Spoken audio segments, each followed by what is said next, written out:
आज समाजामध्ये जाणून बुजून तेढ निर्माण करण्याचा प्रयत्न होतो. ते लांड्याला मारल्याचं आम्हाला समाधान आहे. ते ऑडिओ क्लिप व्हायरल करतोय आणि 10-15 वर्ष मी जेलमध्ये राहिलो. काय केलं ते चुकीचं नाही केलं, मला समाधान आहे. हिंदू असेल, मुस्लिम असतील, दलित बौद्ध असतील, सामाजिक सलोखा जोपासण्यासाठी तुमचा पुढाकार कसा राहील आणि काय आवाहन कराल इतर समाजाला?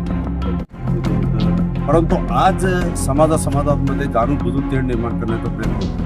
आता जे तोहीद खानचा मर्डर झाला आणि त्या मर्डरमध्ये जे मारेकरी जे स्पष्टपणे हे म्हणतायत की लांड्याला मारल्याचं आम्हाला समाधान आहे. आणि ते ऑडिओ क्लिप व्हायरल करतोय की ज्याच्या संग ते बोलतो की हे मी लांड्याला मारलं आणि 10-15 वर्ष मी जेलमध्ये राहिलो, तर मला काय त्याचं काही काळजी वाटणार नाही.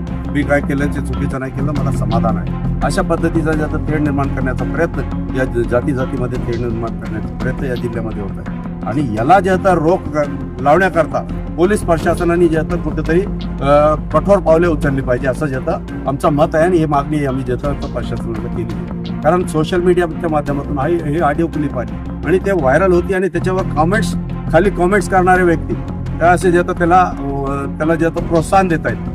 तर त्यांनाही या सोशल मीडियाला कुठंतरी सायबरवाल्यांनी त्याला ब्रेक लावला पाहिजे. याला व्हायरेशन झालं पाहिजे की कुठले कमेंट्स आले पाहिजे, कशी सोशल मीडियाला पोस्ट आली पाहिजे, कशी यालाही ब्रेक लागला पाहिजे. आणि जोपर्यंत हे होत नाही तोपर्यंत निश्चितच आपल्या समाजामध्ये तेढ निर्माण करण्याचा प्रयत्न होत राहील. याच्यात कठोर कारवाई झाली पाहिजे, त्यांची दिंड काढली पाहिजे, त्यांना रस्त्यावर आणून मारलं पाहिजे. सोशल मीडियामध्ये असं प्रशासनाने असं कारवाई केली पाहिजे. तोहीद खानच्या मारेकरीवर कठोर कारवाई, त्यांच्या घरावर बुलडोजर चालून जर कारवाई झाली, यापुढे असं पावलं उचलण्याचा प्रयत्न इतरांकडून होणार नाही याची प्रशासनाने याच्यात लक्ष घालावे आणि या पद्धतीची कारवाई करावी या मागणी करता आम्ही आलो.